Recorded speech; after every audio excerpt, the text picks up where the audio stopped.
Hi, everyone. Welcome to another amazing topic of conversation. First of all, I want to thank all our sponsors, the Health Channel. So please sign up for their newsletter for all your health related and healthy lifestyle. For the chef in you, go to finkelman.com and Alexa's Workspace for everything related to working spaces, virtual offices, or even boardroom spaces. So, welcome. Today, I want to transition into Spanish because our conversation today is in Spanish. Les quiero darle las gracias a todos porque nuestra conversación hoy va a ser en español. Gracias a nuestros patrocinadores, el Health Channel, Finkelmans y Alexa's Workspaces. Ángela, qué rico tenerte. Gladys, el gusto es mío. Gracias por esta invitación y por supuesto a todas las personas que se están conectando para vernos. Gracias por darnos lo más valioso que tienen, que es su tiempo para escuchar estas palabras que con seguridad van a ser muy valiosas para ustedes. La verdad que llevamos mucho tiempo tratando de coordinar esto porque hay 1000 temas que quiero hablar contigo. Pero Así es. empecemos para atrás, las dos somos colombianas. Las dos vinimos a este país por violencia, por seguridad. Claro que nunca se compara con lo que tú viviste. Y la parte de superación como mujer y lo que has logrado en este país ha sido impresionante. Tú eres una, en colombiano como dicen, una berraca. En paisa. Pero y también eres un ejemplo a seguir para todas las mujeres. Entonces, me encantaría que me cuentes tu historia. Yo sé que escribiste un libro acerca de esta historia que fue muy, o sea, es que trágica, no, ni siquiera empieza por describir lo que viviste. Y de ahí te sigo preguntando porque has hecho cosas maravillosas. Gracias, Gladys. Tus palabras me conmueven mucho y realmente me siguen dando ese impulso para avanzar en lo que tú y yo hacemos en ese impacto a la sociedad y que materializamos cada día ese concepto del servicio. Pues como bien lo dices, nuestra familia fue víctima de una situación que prácticamente nos dividió en dos, nuestra forma como estábamos viviendo hasta ese momento.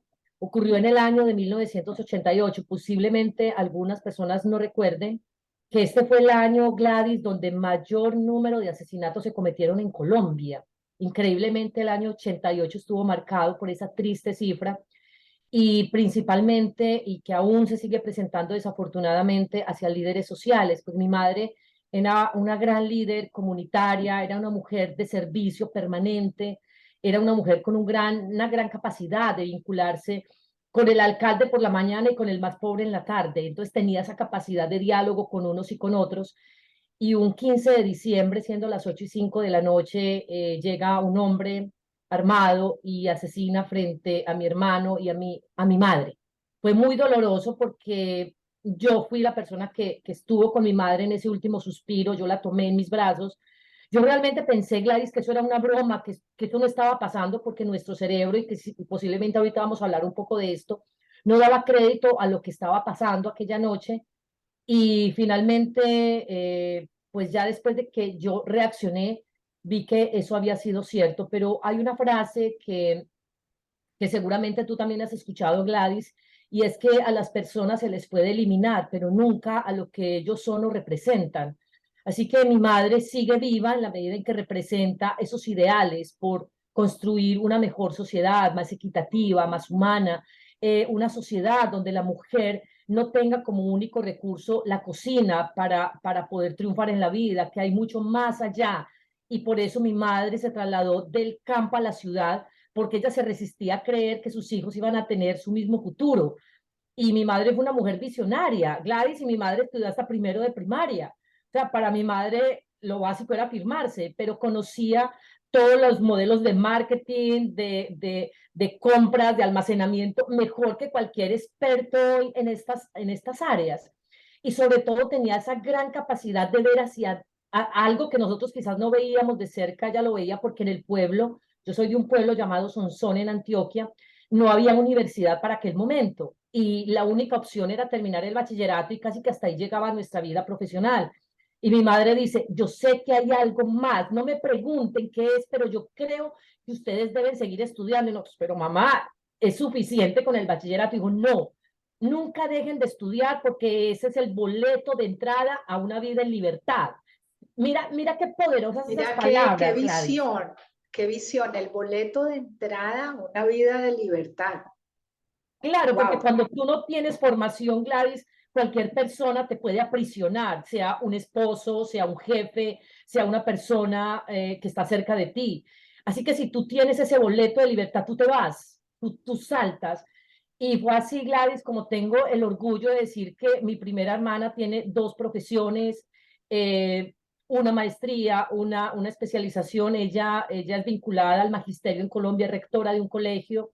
Mi otra hermana también tiene sus dos carreras, lleva 30 años trabajando en el servicio público en Sonsón, en la alcaldía, y mi hermano es un coronel del ejército con varias carreras también, especializado y con una maestría que hizo acá hace poco en Estados Unidos. Y su hija acaba de iniciar su carrera militar hace 2 días. Tiene 17 años y fue la mejor en todas las pruebas que hizo. Entonces, eso fue la semilla que nos dejó nuestra Eso fue madre, el como que legado. decía, hay algo más. Y bueno, Sí. esto es. Entonces, así es como yo les comparto esta experiencia porque se materializa lo que una madre piensa que sus hijos pueden hacer y creo que nosotros seguimos en esa línea para mantener viva esa idea que ella tenía de sus hijos. Bueno, mi papá me acuerdo que me decía, porque a ellos les tocó salir de la guerra, y él me decía que no, mi mamá y mi papá decían que no importaba dónde fueras, la educación no te la pueden quitar. Te pueden quitar todo, pero nunca te pueden quitar lo que hayas aprendido. Nunca.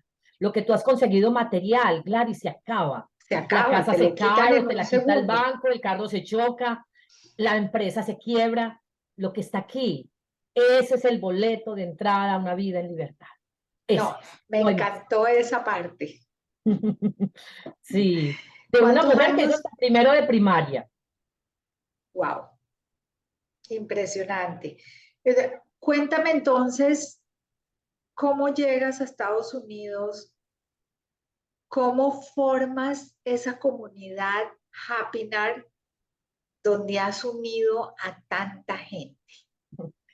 Pues Gladys, básicamente una vez mi madre fallece, yo apenas estaba en séptimo de bachillerato, o sea, estaba apenas empezando mi formación académica, ¿Que tenías cuántos años? tenía 13 años para ese momento, 13 años. O sea, era el momento donde quizás pues necesitaba muchísimo la presencia de mi madre, pero yo sé que ella igual sigue aquí presente conmigo y hasta inclusive en esta entrevista seguro que está haciendo su presencia. Yo termino y no tenía ninguna opción porque además déjenme decirles que nosotros venimos de una familia de muy bajos recursos económicos, es decir, mi madre empezó a crear una gran empresa, pero todo se acabó muy rápido por alguna razón que nosotros desconocemos. Quien llegó a liderarla no tenía la misma habilidad que tenía mi madre y todo se acabó. Entonces, pues yo dije, pues mamá, qué rico, tú querías que yo estudiara, pero por ahora no te voy a poder dar ese gusto, así que me debo quedar en Sonsón porque no tengo hacia dónde irme. Mi padre se había vuelto a casar, entonces ya nosotros estábamos como aparte.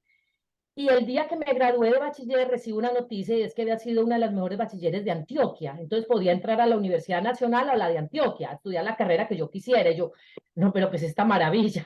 Como si todo se fuera dando para cumplir con ese propósito y ese precepto de nuestra madre. Pues entré a estudiar psicología, me gradué como psicóloga en el año 99 en la Universidad de Antioquia, una universidad que llevo en el alma porque me enseñó lo que es la universalidad de la formación, y ese es el concepto precisamente de universidad. Termino en el 99 y en el 2000 ya estaba en primer mes trabajando en una empresa que queremos mucho, que es el SENA, que es el Servicio Nacional de Aprendizaje. Pues yo me fui allí con mucha timidez a llevar mi hoja de vida y yo miraba ese edificio tan alto por allá en el centro de Medellín y yo decía, qué rico trabajar aquí y ¿por qué no? ¿Por qué no ser algún día la directora?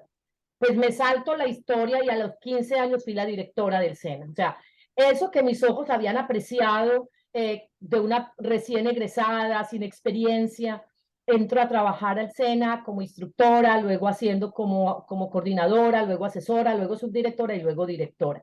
Así que para mí fue un logro muy lindo porque fue una escala que fui creando gracias a los propios méritos y a la presentación de exámenes que hacía para poder avanzar en cada uno de esos niveles. Y terminado allí, me voy al Ministerio de Educación a Bogotá, Gladys, es decir, ya me voy de Medellín a Bogotá a trabajar en el Ministerio de Educación porque en Medellín ya se me había quedado corto. Y en Bogotá trabajo en el Ministerio de Educación como directora de un área muy importante y también encargada varias veces como viceministra de Educación Preescolar Básica y Media. Ahí mi historia laboral, que en el año 2016, para responder a tu pregunta, me hago un cuestionamiento muy importante y es cuál es ese sentido profundo que tiene mi vida y mi existencia. Y es ahí donde me traslado a Estados Unidos. Este contexto para responder a tu pregunta, Gladys. O sea, no fue por la parte violenta, no fue por nada de eso, sino fue más por superación profesional. Sí, digamos que nosotros seguimos allí en el pueblo a un par de años y luego ya cada uno de mis hermanos, mi hermano, por ejemplo, se fue a estudiar a Bogotá su carrera militar, yo me trasladé a Medellín y así cada uno de nosotros, porque ni siquiera, por ejemplo, para ese momento, Gladys, nosotros teníamos claro que podríamos pedir, por ejemplo, un asilo aquí en Estados Unidos. Nadie nos explicó nada de esa posibilidad porque nosotros crecimos con un padre muy ausente, entonces casi que éramos solitos los cuatro hermanos, mirando a ver qué era lo que podíamos hacer.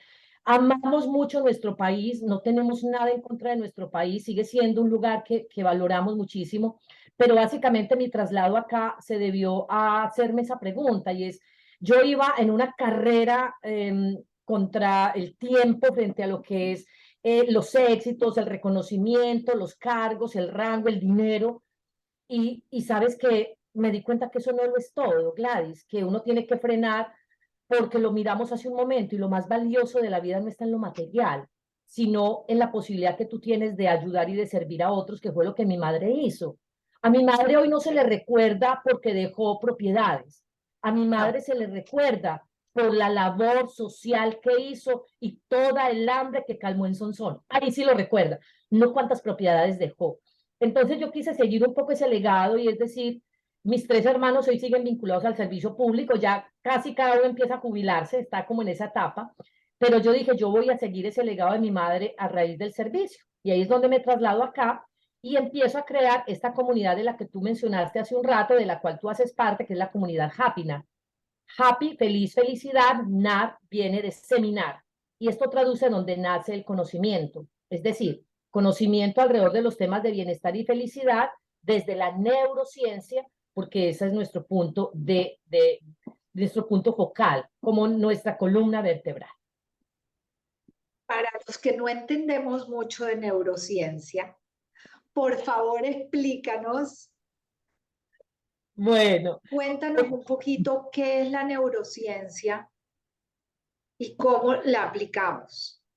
esa pregunta me parece interesantísima, Gladys, porque yo creo que todos los seres humanos deberíamos hacer mínimamente un curso básico de neurociencia, mínimo, así como deberíamos hacer un curso básico de sistemas y de manejo de Excel y de manejo de plataformas, mínimo de Mínimo de, neurociencia, porque es lo que nos controla, es básicamente desde nosotros, desde donde nosotros accionamos. Entonces, este concepto tiene también dos elementos, neuro y ciencia, el estudio de todo lo que son las neuronas. Nosotros tenemos alrededor de 100.000 millones de neuronas. O sea, imagínense la capacidad que tenemos acá. Cuando uno no reconoce esta dimensión que tiene el ser humano y que tenemos cada uno, a veces no le sacamos el máximo provecho. Entonces tenemos 100.000 millones de neuronas y se creía hasta hace algunos años que las neuronas se morían y no se podían regenerar. Pues hoy se habla de la neurogénesis, que es la capacidad que el cerebro tiene de que crezcan nuevas neuronas. Y eso es muy importante, Gladys, porque si nuestras neuronas se van muriendo, entonces van a desaparecer todas nuestras funciones básicas. Entonces, vamos a hablar sencillito de qué es esto de una neurona, porque estamos hablando de ciencia, el estudio de las neuronas. Hagan de cuenta que es un árbol. Vamos a tomar un árbol como referencia mental. Un árbol Ok. tiene las ramas, el tallo y la raíz. Pues las neuronas, hagan de cuenta que nosotros tenemos en el cerebro 100.000 millones de árboles, todos conectados. ¿Y se conectan a través de qué? De las ramas. ¿Y a través de qué pasa la información? De la raíz. Entonces tenemos lo que se llaman las dendritas, que son las que están amarraditas, que pasa información una a otra. Mire, para yo hacer este solo movimiento, solo para mover estas manos, se tuvieron que conectar miles y miles de neuronas para que estuviéramos presentes acá, para tú poder cerrar tus ojitos y poder hacer esto. Se conectaron miles de neuronas en milésimas de segundos, porque todo pasa en milésimas de segundos. Entonces, aquí a la mano tengo El una maqueta de cerebro. lo que es el cerebro, porque es muy lindo explicarlo desde algo real. Y básicamente nosotros tenemos cuatro hemisferios. Tenemos, perdón, dos hemisferios, izquierdo y derecho, y 4 lóbulos. Voy a hablarles solamente de este que para mí es muy importante. Y este básicamente es el lóbulo frontal. Viene de frente, por eso no se nos va a olvidar. Está aquí en la frente, o sea, esta es la dirección que tiene nuestro cerebro. Este es el lóbulo frontal y este lóbulo frontal es el que a nosotros nos posibilita, por ejemplo, cuando hablamos de estados de bienestar y de felicidad, Gladys, esa conexión con el resto de los otros del resto de los otros 3 lóbulos. Y esto es lo que se conoce cuando, por ejemplo, estamos haciendo ejercicios de meditación o de relajación. Se conoce como la lámpara del minero. Yo no sé si ustedes han visto que los mineros usan una lamparita aquí Sí. para iluminar esas cavernas oscuras. Ajá. Cuando hacemos ejercicios de relajación, todo esto se pone oscuro y esto se ilumina. Y este lóbulo es muy importante porque es el que nos permite tomar decisiones. Cuando uno está en esos estados a veces de presión, de que tiene que tomar una decisión rápida y bloquea esta parte, es donde el cerebro no logra encontrar la mejor solución. Cuando tú respiras, cuando tú tomas conciencia de lo que está pasando, cuando tú te tomas un momento, lo que haces es iluminar esta parte de tu lóbulo frontal y con eso puedes tomar las mejores decisiones. Por eso aquí está toda la parte racional. Así que para la audiencia, cuando quieran tomar buenas decisiones, hagan un momento, descansen, respiren y habiliten lo que es este lóbulo frontal para que esta parte se torne como en una espera y le dé tiempo a este lóbulo para tomar las mejores decisiones. Eso solo por explicarles un toquecito de lo que es esto tan maravilloso que es el cerebro, que obviamente tiene muchas partes, aquí las estamos viendo, y quizás otra partecita, Gladys, que me encantaría hablar, que es el tema de la amígdala. ¿De la qué? ¿De la amígdala? La amígdala no es esta, no. Ok, Y por eso es tan importante que hablemos de la amígdala cerebral. ¿Por ok. qué? Porque la amígdala cerebral es la que nos permite también el control de emociones. Nosotros básicamente, Gladys, digamos que los psicólogos todavía no nos hemos puesto de acuerdo exactamente en cuántas emociones tenemos, porque son varias. Pero digamos que para efectos de esta conversación vamos a hablar de 5 emociones, que nosotros las definimos en un concepto que se llama matea. Matea. Entonces son el miedo, el afecto, la tristeza, el enojo y la alegría. Esas son las 5 emociones básicas. Miedo, afecto, tristeza, enojo y alegría. Entonces, Gladys, cuando decimos erróneamente, no sientas miedo, eso es eso suena tan irracional como decirte, Gladys, no sientas hambre. Es que, Sí, es que, eso es que es es, natural. tú no puedes controlar lo que sientes. Eso es, porque son primarias. Cuando hablamos de primarias es que nacen contigo, llegan contigo. Lo que ocurre es que, por ejemplo, el tema de la tristeza, el enojo y el miedo, que son parte fundamental de las emociones, lo que hacemos es el control de emociones a través de este lóbulo frontal. Así que me parece muy especial haberles explicado esto también de la amígdala, porque la amígdala es la que tiene todo el vínculo con las emociones.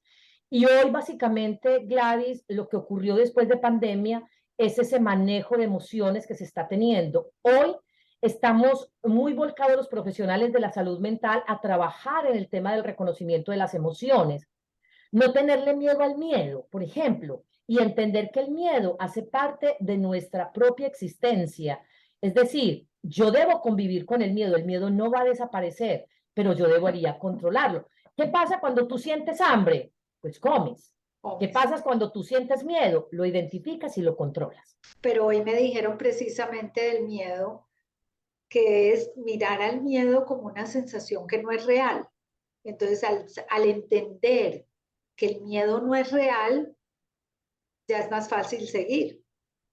Así es muy especial eso que te dijeron, Gladys, es reconocer cuando tenemos miedo. Reconozcámoslo. Lo mismo, reconozcamos cuando tenemos tristeza. A nosotros se nos enseñó, por ejemplo, esta frase que es muy coloquial y es, yo lloro porque estoy triste. Mire, yo lloro es Correcto. la acción y estoy triste es la emoción. Esto tendría que ser al contrario. Yo estoy Estoy triste triste porque lloro. o Primero estoy triste y reconozco la por eso lloro. emoción y luego la reacción emocional o la reacción física que tiene. Lo mismo el miedo, ¿sí? Entonces, cuando huimos, cuando tenemos miedo, si aquí llega en este momento un animal que puede causarnos algún daño físico, no importa que estemos en plena entrevista, salimos corriendo. ¿Por qué? Porque hay un instinto de supervivencia que prevalece. Y por eso la importancia del miedo, Gladys. Es que si el miedo no existiera, la especie nuestra se hubiese extinguido hace muchos años y esta conversación no la estaríamos teniendo hoy. Así que Correcto. gracias, miedo. Gracias.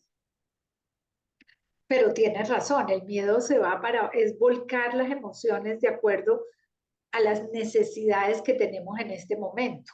Así es. Así es. O sea, la Así es. parte del miedo es que no nos quite, porque a veces cuando hacemos cosas que van más allá de lo que nos sentimos cómodos, Ujú, es tener como el coraje, ujú. pero realmente no debería ser. Realmente debería ser un camino sin miedo. Sí, yo quisiera poner este otro ejemplo muy sencillo y es que, por ejemplo, Gladys, si tú ves un semáforo peatonal en rojo, tú seguramente no vas a pasar. ¿Por qué? Porque la preferencia la tienen los vehículos. Entonces tú esperas. ¿Por qué? ¿Por qué tú no pasas? Pues porque te da miedo ser atropellada. No porque haya un tráfico, no porque te vayan a poner una multa. Es O sea, porque te tú van no a pasas por un atropellar. instinto de supervivencia. Ahora bien, eso es lo normal. Pero ¿qué pasa si Gladys está parada en ese mismo semáforo y el semáforo peatonal se pone en verde y tú ya no quieres pasar? Ya ahí, ya sí hay una situación de conflicto con Gladys y es, Gladys, el semáforo está en verde, puedes pasar, no tengo miedo. Mire cómo ese miedo se va volviendo quizás patológico, cómo va pasando a otro nivel. Correcto. Que tú estés allí porque el semáforo está en rojo es natural, pero si tú te quedas paralizada aún con el semáforo en verde, que puedes pasar y no hay peligro, no hay riesgo, ahí ya hay algo que analizar en ese momento del miedo. Entonces el miedo va tomando matices, es decir, puede pasar de un estado de supervivencia a un estado quizás de un trastorno mental. ¿Cómo aplicamos la neurociencia a nuestra vida diaria o, no o a nuestra vida? Gladys, por eso les decía que qué rico todo es un curso básico de neurociencia, porque cuando yo, por ejemplo, logro reconocer mis emociones y de dónde vienen mis emociones, que es en la amígdala, entonces mire que solo ese detalle hace que yo tenga un vínculo distinto con los demás. Número dos, hay algo que se llaman las neuronas espejo. Por ejemplo, solo por hablarles de temas sencillos, porque aquí estoy hablando en el lenguaje más básico de la neurociencia. Las neuronas espejo lo que nos dicen es que lo que yo refleje, el otro va a ser también, va a imitar esa reacción mía. Y esto tiene que ver básicamente con un experimento que se hizo en el metro de Nueva York, y es que llega un señor con su tablet, sus audífonos, y pone un video y entra en carcajadas viendo el video. La otra gente que está en el metro empieza a reírse como él, y nadie entiende por qué se está riendo la gente, porque nadie Lo está está viendo el video de imitando. él. Es que nosotros, con nuestra actitud, hacemos que el otro reaccione de alguna manera. Y esto en términos de pareja y, por ejemplo, de empresa, tiene mucha connotación. Cuando tú eres pareja y tú levantas ofuscada u ofuscado, eso, hay inmediatamente una reacción de la neurona espejo. Y es que el otro va a tomar tu reacción. Y el otro también se va a enojar. O el otro va a tomar distancia. cuando tú eres líder empresarial y tú llegas ofuscado una mañana a tu trabajo porque peleaste con tu esposa o con el tráfico, ¿sabe qué va a pasar con tus colaboradores, con las Se personas van más cercanas? igual, Van a van comportarse igual. correcto, van a seguir tu ejemplo. Eso es. Entonces, cuando uno tiene claro que hay un fenómeno que se llama las neuronas espejo, entonces uno logra controlarlo. Y uno dice, yo tengo que controlarme porque como yo estoy, los otros me van a ver. Y los otros van a imitar ese comportamiento que yo tengo. Y así en muchas cosas, Gladys, por ejemplo, para la escritura. Hoy que los jóvenes no tienen ya la habilidad de escribir a mano alzada como nosotros, yo parte de mi libro los escribo a mano, precisamente para tener ese contacto con mi cerebro porque es muy distinto cuando tú escribes, tú tomas un lapicero y ves las márgenes y tienes que ver el cerebro que conecta con esa parte. Tiene que ver las márgenes, una línea, segunda, tercera, cuarta línea. Ya hoy eso lo estamos perdiendo a No, raíz de ya la lo tecnología. perdimos. Ahora no hay nadie que escriba a mano. Las famosas cartas de amor, Gladys, que No, seguramente tú creo que recibiste esa muchas porque eres una mujer generación, bellísima. yo creo que esta generación ya no va a saber escribir a mano. No, Todo es tocar con un dedito. eso es, subir. O sea, este dedo va a estar muy afectado para las futuras generaciones, particularmente ustedes. Totalmente. Sí, Cuéntanos de Mujeres Miel, que es otra comunidad que tú tienes. amo a Mujeres Miel, porque tú, Gladys, eres una mujer miel. Somos las mujeres inmigrantes emprendedoras y latinas. Estas mujeres, como tú, como yo y como muchas, cientos y miles alrededor del mundo, que un día tomamos una maleta y con determinación y con carácter nos fuimos a explorar nuevos caminos, nuevos mundos, en esa búsqueda también de avanzar y de crecer. Así que es una comunidad muy linda y es una comunidad a la que este año le quiero dar mucho enfoque porque quiero dedicarme a todo lo que es la mentoría para mujeres y desde ahí recuperar todo lo que hacemos desde este colectivo de Mujeres Miel. Y desde ahí este libro, uno de los libros que se llama Mujeres, Emprendimiento y Felicidad, que es creado para las mujeres miel precisamente, porque entrar en el competido mundo del emprendimiento implica que uno lleve una brújula, porque uno no entra al océano sin un mapa de navegación. Toda la razón. Entonces, háblame del mentoreo, de la parte Así de es. mentorear, porque las dos tenemos la misma visión de mentorear mujeres, pero un poquito, difieren un poquito.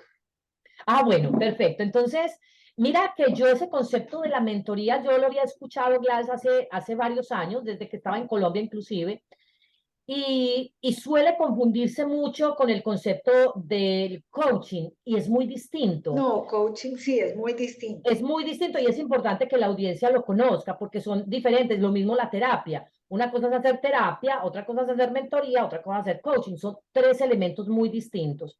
Básicamente, para hablarles de los dos últimos, vamos a pensar en un equipo de fútbol. El entrenador del equipo de fútbol, normalmente llamado coach, es una persona que ha tenido quizás tiene una experiencia, tiene una formación y entrena a ese equipo de fútbol, pero no necesariamente tuvo que haber sido jugador de fútbol, jugador profesional de fútbol. Basta con que haya cursado quizás unas áreas académicas y tener un título. El mentor, a diferencia del coach, tuvo que haber jugado fútbol profesional. Entonces, además de tener un certificado que lo acredite como una persona que sabe hacer un entrenamiento en un deporte específico, tuvo que haber jugado en ese equipo o en otros, es decir, tuvo que haber estado en la cancha. Voy a ponerles un ejemplo conmigo. Cuando yo estaba en el SENA como directora, desde el área de talento humano me decían, Ángela, nos interesa que recibas un entrenamiento en liderazgo o en manejo de presupuesto, en diferentes temas. Yo les dije, con todo el gusto, porque mi labor principal toda la vida ha sido un aprendiz y a mí me gusta aprender, pero me encantaría que esa persona que viene a enseñarme, por ejemplo, de presupuesto público, ya haya tenido la experiencia manejando presupuesto público. En el gobierno lo llamamos ordenadores de gasto. Que esa persona haya pasado por ahí. No me interesa que sea un economista, no me interesa que tenga 2 maestrías, no. Me interesa que La además de esa experiencia. formación haya tenido una experiencia como la mía de haber sido un ordenador del gasto público, porque es muy distinto manejar recursos públicos a manejar recursos privados. Hay unas Correcto. leyes muy grandes acá. Me decían, no, pero tiene 3 títulos. No, a mí no me sirve. Entonces, Gladys, este ejemplo, y esto no es para descartar a profesionales que con seguridad son muy No, brillantes. no, no, pero es cada uno su experiencia y de acuerdo a lo que lo necesita. Así es. Entonces, si ya pasó por esa experiencia, entréneme. Si no, posiblemente a otro le sirva, pero a mí no mucho. Entonces, esa es la diferencia entre un mentor y un coach, y es que el coach tiene una formación, pero no necesariamente tiene un entrenamiento real, mientras que el mentor es una persona que tiene un reconocimiento por su formación sumada a una experiencia. Y cuando se juntan esos dos elementos, pues nos da un gran mentor, Gladys.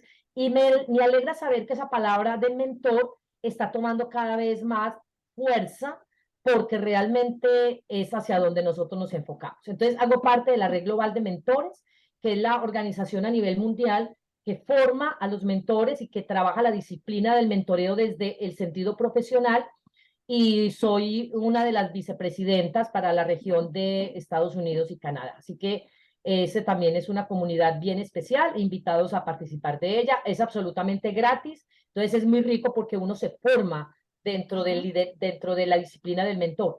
¿Y por qué esto es importante, Gladys? Porque no nos podemos autonombrar mentores, porque el mentor también estudia.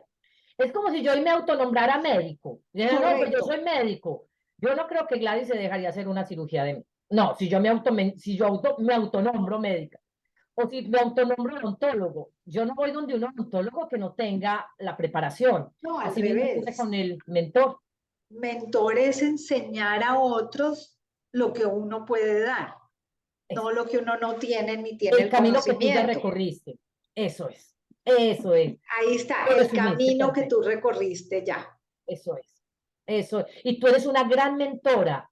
Tú no eres coach, tú eres mentora, Gladys, porque tú ya recorriste el camino que hoy enseñas. Entonces, En ese tienes un valor sentido, adicional. sí. Ujú.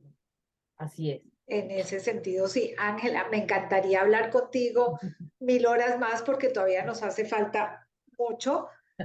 Háblanos de tus libros rápido antes de terminar. Bueno, rápidamente, la escritura llegó a mi vida hace apenas 2 años como un Sí, ejercicio de sanación, Gladys, porque yo no hice el duelo de lo que pasó con mi madre, y mi manera de sanar ese vínculo que tenía con lo femenino fue escribiendo este primer libro. Esta es mi madre, es que la relación que yo hago con ella, y a partir de ahí nacieron otros libros. Son 5 libros individuales y 3 libros en colectivo que tengo hasta ahora. Y y bueno, la escritura llegó a mi vida como una compañera, como una amiga, como una terapeuta, como una mentora. Así que amo el ejercicio de escribir y no paro. Así que me encanta escribir y me encantará que también pueda leer alguno de los libros que, que ha sido escrito mucho desde esta pluma así a mano alzada. Ángela, 1000 gracias. De verdad que ha sido un placer grandísimo tenerte y una inspiración para todas. Gracias a A ti, todos Gladys. ustedes, muchas gracias y hasta la próxima semana. Thank you so much and above all, stay safe.